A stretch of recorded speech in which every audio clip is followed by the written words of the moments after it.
If you want your GMAT Prep to be effective and frustration-free, you must sequence your actions such that they enable you to consistently and measurably improve your performance till test day.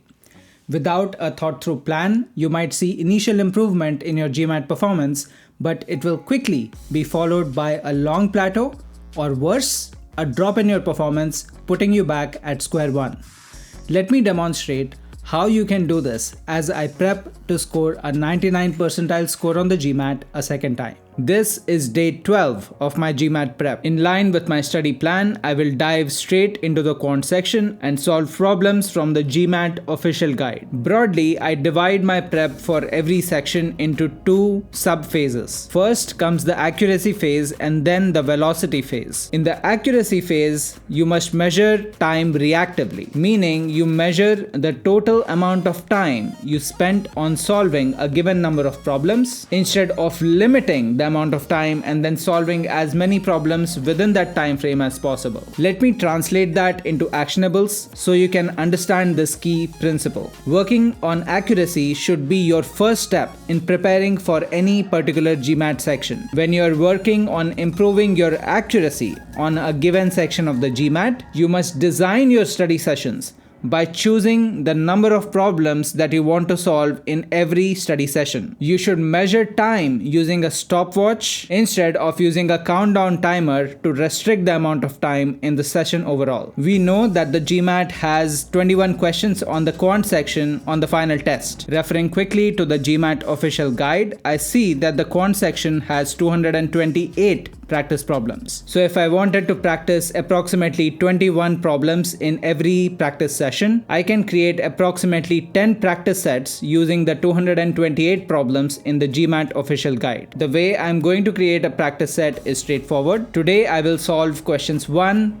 11, 21 and so on up to question 221. That is exactly 23 questions for the practice set today. Because the questions in the physical official guide are sorted by difficulty from the easiest to the hardest, I know that I will get to attempt a mix of easy, medium and hard problems in today's practice session. The same will apply to my next practice session when I will solve questions 2, 12, 22 and so on up to 222. That will also be a set of 23 questions. If I continue in this manner, I will end up exhausting all the quant problems that are available in the GMAT official guide within 10 practice sessions. Some of those sessions will have 22 questions and some of them will have 23 questions, and that is perfectly fine. We don't need to optimize too much for that minor detail. As I go through my practice sessions, somewhere along the line, I will realize that I'm doing consistently well with accuracy on the quant section. There are two indicators of that. Either you are consistently able to hit 100% accuracy on a given section, or the accuracy numbers that you are able to achieve have flattened out. So for example, you are able to get between 19 to 20 questions right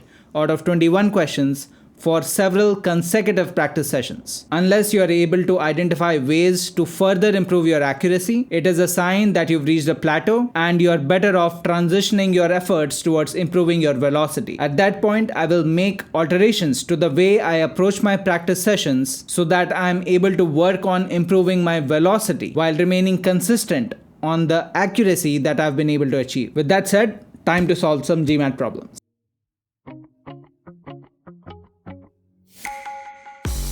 Alright, so that was about 60 minutes in total. I solved 23 quant problems in about 42 minutes and 9 seconds. For your reference, I was solving questions 1, 11, 21 and so on up to question 221 from the GMAT official guide version 2023-24. While I was solving these problems, if there was ever a moment where I thought that I'd run into some friction or had identified a point that I thought was worth calling out to myself in the future, I wrote that down in red ink. I also spent some time at the end checking each of my answers against the answer key. I answered 21 out of the 23 questions I attempted correctly. Specifically, I answered question number 71 and question number 201 incorrectly. Once I had identified these two questions, I also re-attempted both of them to see if I could get them right on the second attempt. Thankfully, I was able to answer both of them correctly on the second try. With question number 71, I realized that the error I had made the first time around was just a result of my clumsiness. So when I viewed my rough work, I realized that I had actually solved the question correctly, but the error I made was in selecting the right answer option. Unfortunately, I cannot show the question to you on the screen because of copyright reasons, but let me speak in generalities so you understand this a little better. If you have access to the GMAT official guide 2023-24, you can look up question 71 within the quant section to see what I'm referring to. Question 71 was one of those questions where the question states a criteria and asks which of the three possibilities that are listed after meet that criteria. For whatever reason, I ended up misreading the answer options. So instead of selecting the answer option which said 1 and 3, I ended up selecting the answer option that said 1 and 2 instead. And that is why I got this question wrong. Despite the triviality of this mistake, I consider this to be a critical learning for the GMAT. This is because I do not want to lose points on the final exam because I selected the wrong answer option after doing all the hard work of arriving at the correct answer. Then coming to question 201, this was a counting question. As you know, I've been struggling a little with counting over the last few days of my prep, and I know that I need to look into the theory a little bit. However, my mistake on this question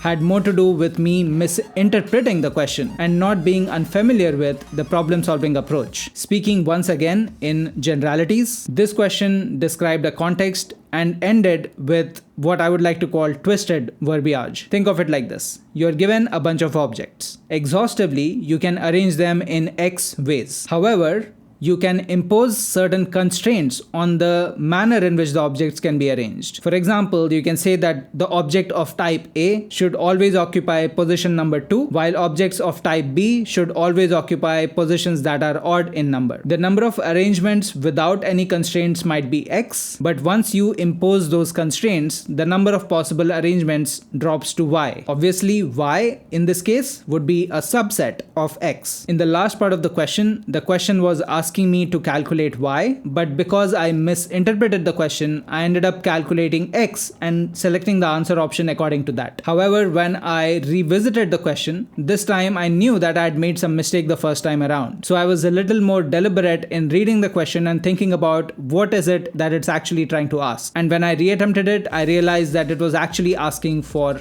Y. And that's how I got it right on the second attempt. Let me call out something important. Misreading and misinterpreting are two very different things. On question 71, I misread the answer options. The corrective action on that would be something as simple as taking a pause and spending a couple extra seconds every time I run into a question like that. On question 201, I misinterpreted the question. The correction for this is very different because it requires me to be self-aware every time I run into one of those quant problems that involve translating language into mathematical expressions or values. Like I mentioned earlier, my mindset was to solve every problem exhaustively without worrying about how much time it was taking me. I remember there was a particular problem in the first half, I think it was question number 41, where I got lost in the mathematics, and because of that choice of mindset, I decided to spend additional time to actually solve that question exhaustively and arrive at an answer. So one of the areas of improvement that also matter is figuring out how I could solve this question faster if I were to encounter something like this on the final GMAT. Overall, since I was able to get all the 23 questions right by myself and without taking any help between the two attempts, I can now also review the solutions for all those problems within the GMAT official guide to see if there are potential areas of improvement in my approach. I might realize that there are a couple questions where I just got lucky despite following the wrong approach, or I might find ways to solve questions much faster than I actually did. If I had been unable to answer a question correctly even after my second attempt, I would just leave that question be and mark it for a revisit at some point later in my GMAT prep. Now it is time for me to look at the solutions of all the questions I answered correctly and identify if there is anything that I can improve on further.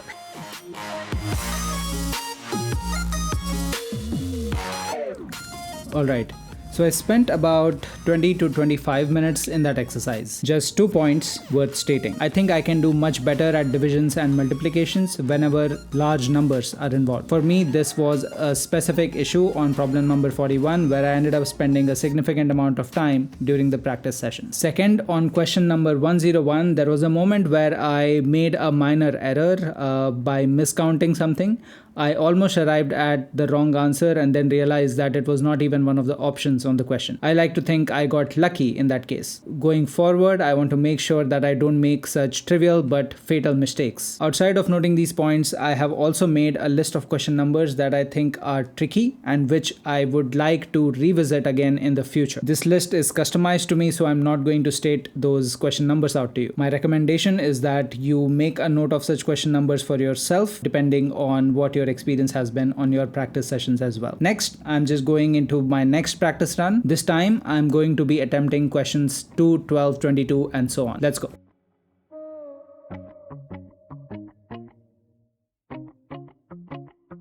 Alright, so that was about 70 minutes in total. I solved 23 questions in 45 minutes. In the remaining time, I first checked all my answers against the answer key. Because I had answered all the questions correctly, I went ahead, just like last time, and read through the solutions to each of those questions in the official guide to identify if I could have done something better. My correct answers were not without their share of hiccups. There were at least 2 or 3 occasions where I almost answered a question incorrectly but was saved because the incorrect answer that I was arriving at was not even available in the answer options listed. Let me call out a few quick learnings. On question 32, one of the values was provided in the format of 5 units of x for every 2 units of y. I made a note of that information correctly, but when I was doing a calculation after that, I misused that value as 5 units of x for every 1 unit of y. Like I was just saying, the only reason I realized that mistake is because the answer I arrived at was not even in the listed options. I wouldn't classify this as a simple misread because I did capture the value provided in the question correctly in my notes. The problem is that I made a mistake when I was using it for the next calculation. Just looking at my notes, I think the learning for me is to be a little bit more organized with my note taking. As you can see here, I was beginning to run out of space in this corner of the page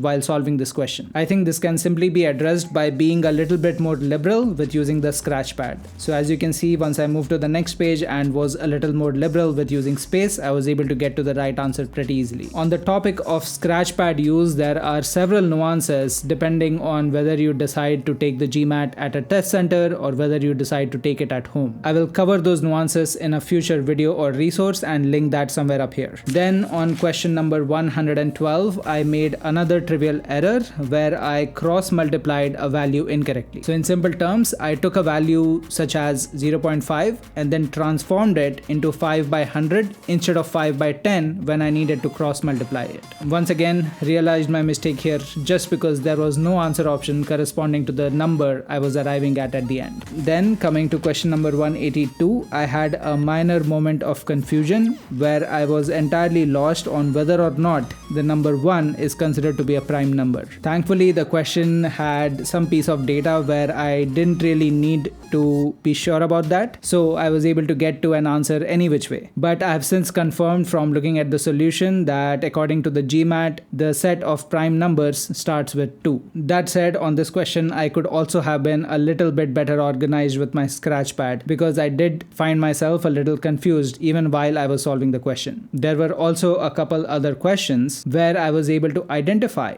how I could have solved those problems using a simpler approach. However, the approach that I used was also pretty easy to follow, so that's not a major area of feedback. Finally, just like last time, I've also made a note of question numbers that I think I found to be tricky and which I would like to revisit in the future. One last point I do want to make is that in addition to taking all the notes that you see me taking here, I do transfer all of this information into a performance tracking template on my computer. Alright, so that is all for today. Click on the Ask Me Anything link in the video description if you have any questions, or put a comment below if you want to direct your questions to the community or you just want to share something that you found particularly helpful in this video. Remember to hit like, subscribe, bell, and whatever other cheerful icons you're seeing on YouTube. I will catch you in the next video.